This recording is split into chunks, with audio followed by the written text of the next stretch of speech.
Hello दोस्तों, welcome to समवार्ता। दोस्तों, हाल ही में जैसे कि आपको पता है कि देश में लोकसभा के इलेक्शन का आगाज़ होने वाला है, जो कि 7 चरणों में होगा, जिसका आगाज़ कुछ दिनों में ही होने वाला है। इसको देखते हुए गोदी पत्रकार पूरी तरीके से अपने काम पे लग चुका है।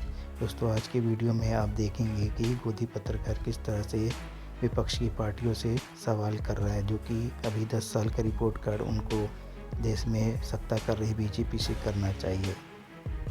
हाल ही में देखा गया है कि किस तरह से विपक्ष की पार्टियों के नेताओं को ईडी द्वारा एक एक करके जेल भेजा जा रहा है, जिसका विरोध करते हुए अजय उपाध्याय, जो कि कांग्रेस के प्रवक्ता है, उन्होंने बहुत ही अच्छे तर्क दिए हैं कि किस तरह से बीजेपी अगर ज्वाइन कर लेते हैं तो वह वॉशिंग मशीन में चले जाते हैं और उनके सारे दाग धुल जाते हैं। इसी तरीके से राजेश गुप्ता, जो कि आम आदमी के प्रवक्ता हैं, उन्होंने भी इसी मुद्दे पर बहुत अच्छी डिबेट की है, जिन्होंने राकेश त्रिपाठी, जो कि बीजेपी के प्रवक्ता हैं, उनको बहुत अच्छे तर्क देके उनको बोलती बंद कर दी है।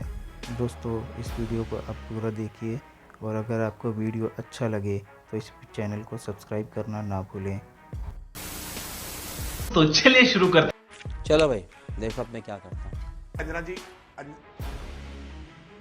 देखिए अंजना जी, याद करिए 2014 के पूर्व का समय कि पूरा देश किस तरह से भ्रष्टाचार में लगातार गोते लगा रहा था। रोज नए नए भ्रष्टाचार के खुलासे हो रहे थे और पूरी देश में राजनीति को लेकर के कैसी नकारात्मकता फैल गई थी। एक निराशा के भंवर में देश जा रहा था। लेकिन तब नरेंद्र मोदी जी ने जब कहा ना कि न खाऊंगा न खाने दूंगा, तो ये मोदी की गारंटी लोगों के दिल तक सीधा असर की है और पहली बार ये परिपाटी बदलती हुई दिखाई दी है, जिसमें पहले हुआ करता था कि तुम मेरे वाले को बचाओ, मैं तुम्हारे वाले को बचाऊंगा। लेकिन आज प्रधानमंत्री मोदी जी ने कहा कि कोई कितना भी बड़ा हो, अगर जनता से उसने उसके खजाने को लूटने का काम किया है, जनता की खजाने लूट करके अपनी तिजोरी भरने का काम किया है, तो उसको लौटाना ही पड़ेगा। ईडी भ्रष्टाचार के कई आरोपी दिखे जब मंच सजा था इसी दिल्ली के रामलीला मैदान में, तो सवाल ये उठा कि लालू प्रसाद यादव से लेकर सोनिया गांधी के खिलाफ क्या कुछ नहीं कहने वाले अरविंद केजरीवाल की पार्टी के साथ आप लोगों ने हाथ मिला लिया है। पीएम कह रहे हैं भ्रष्टाचारी बचाओ रैली थी, क्या गलत?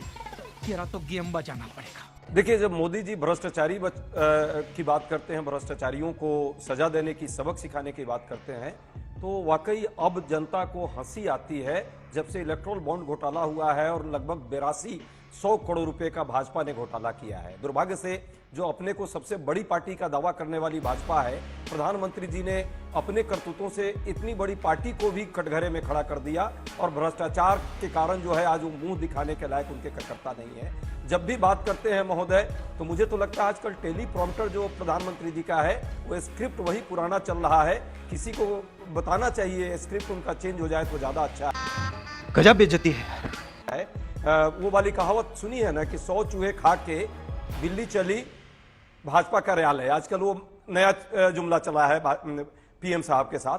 जहां तक बात यदि भ्रष्टाचार पर ईमानदारी से कार्रवाई करने की बात होती, तो जिस तरह से पाप धो योजना प्रधानमंत्री जी चला रहे हैं, सबने देखा है क्या हाल है। भाई, जो आया वॉशिंग मशीन ऑटो मोड पर आ जाता है, सीबीआई, ईडी और आईटी जो है सतर्क हो जाता है।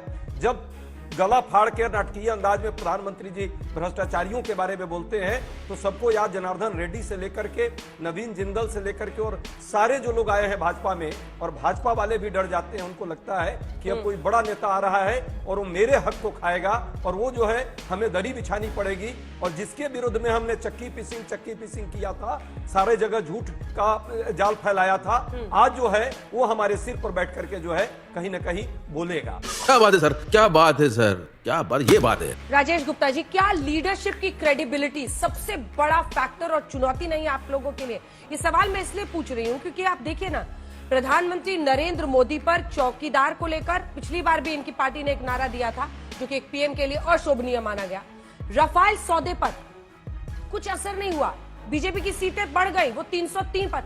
कोई भी ऐसा आरोप उन पर टिकता नहीं है। इलेक्टोरल बॉन्ड्स के मुद्दे पर आपकी पार्टी घेर रही है मौजूदा सरकार को, लेकिन आपको लगता है उसका असर होगा? आपका सबसे बड़ा चैलेंज है पीएम और उनकी लोकप्रियता, और इसीलिए आपकी पार्टी तो खुलकर बचती है पीएम पर सीधी टिप्पणी करने से। सही नहीं कह रही हूं?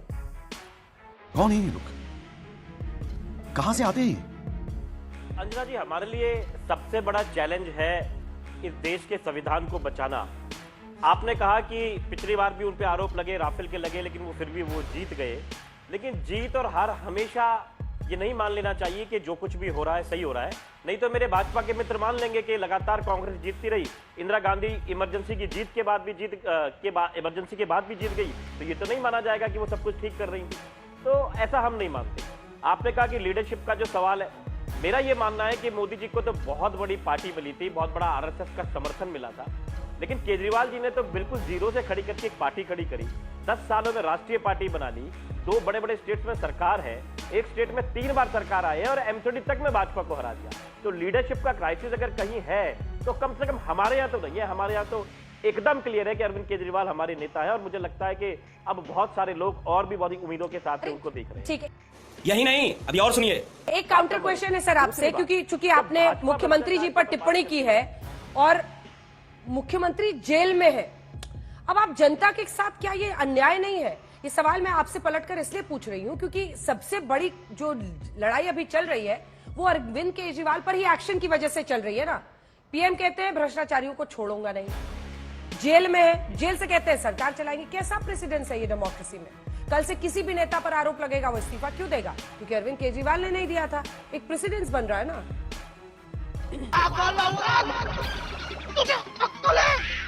तू क्या बोल रही है?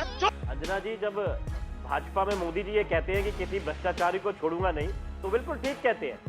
उनका मतलब है कि हर भ्रष्टाचारी को पकड़ पकड़ के भाजपा के अंदर ले आऊंगा। आपके सामने बहुत सारे, चाहे हेमंत विश्व शर्मा हो, चाहे अजीत पवार हो, बहुत सारे ऐसे नाम है जिनको उन्होंने पकड़ा, अपनी पार्टी में ले आए और वॉशिंग मशीन में डाला और साफ हो गए।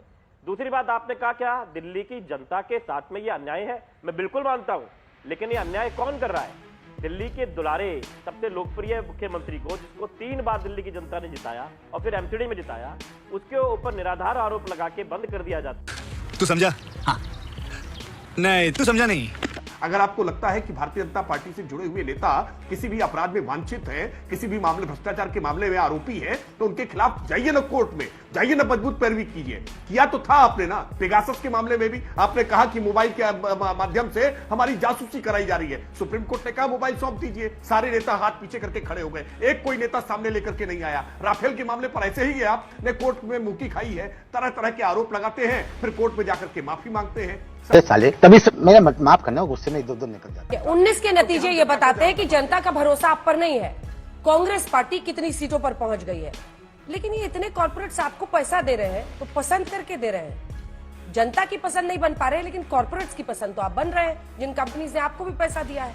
देखिए, जनता जनार्दन है, जनता के जो भी आशीर्वाद मिलते हैं हम लोग स्वीकारते हैं। लोकतंत्र में जरूर है जीत हार होती है, कई वर्षों तक हमने जीता भी है और कुछ दिनों से हारा भी है। भाजपा कई वर्षों तक रोड पे थी, आज वो सियासत में है, सत्ता में है। पर यह भी सच्चाई है कि जिस तरह से जनता के मुद्दों को इग्नोर करने का प्रयास, और अभी जिस तरह भाजपा प्रवक्ता ने कहा कि भाई किसी पर केस और मुकदमा हो जाए तो उससे जो है वो भ्रष्टाचारी नहीं हो जाता, यही बात तो अंजना जी आप भी रोज कहती हैं कि भाई भ्रष्टाचारी ऐसे कैसे हो जाएगा। अरविंद केजरीवाल को आप भ्रष्टाचारी दिन भर कहते हो, राहुल गांधी जी को 55 घंटे बैठाते हो, अभी तक कोई कार्रवाई नहीं होती है। हम तो कहते हैं यदि ऐसा है तो कुछ लाइए ना तथ्य।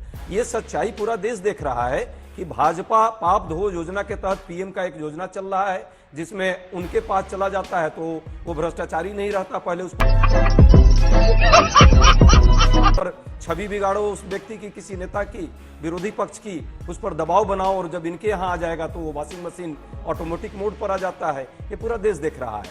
कुछ सेल कंपनियों के माध्यम से जिस तरह से इन्होंने पैसे इकट्ठे किए हैं बॉन्ड के माध्यम से, पूरा देश देखा, सबका पोल पट्टी खुल गया। अब सुप्रीम कोर्ट ने असंवैधानिक यदि इसको घोषित किया है तो इस पे अब कहने की भी कोई बात रह गई है। इसके बाद भी यदि कोई निर्लजता के साथ ये बात कर रहा है और डिफेंड कर रहा है तो मुझे लगता है कि बेहद आश्चर्यजनक है। एक काउंटर क्वेश्चन इस पर, क्योंकि बस हवा निकल गई, कि इसको आप लोग बड़ा मुद्दा चुनाव में बना रहे हैं, तो ये सब जवाब आपके पास होना चाहिए।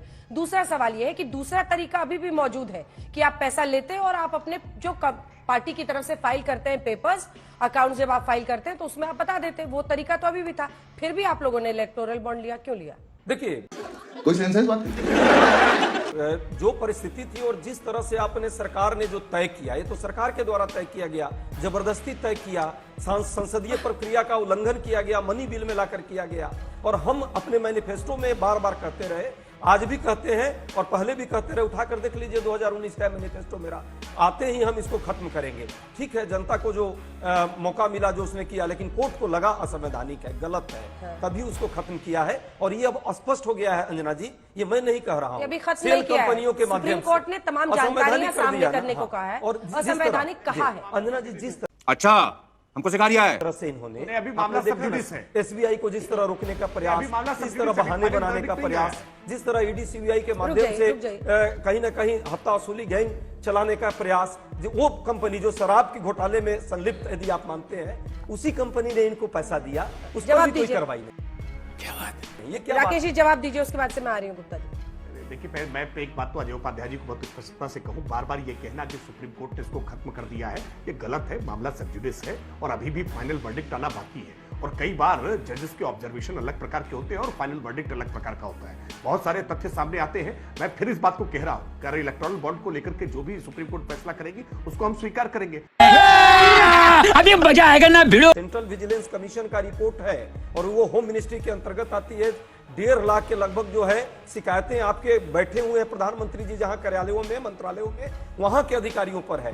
कोई कार्रवाई नहीं हुई, होम मिनिस्ट्री उसमें अव्वल है।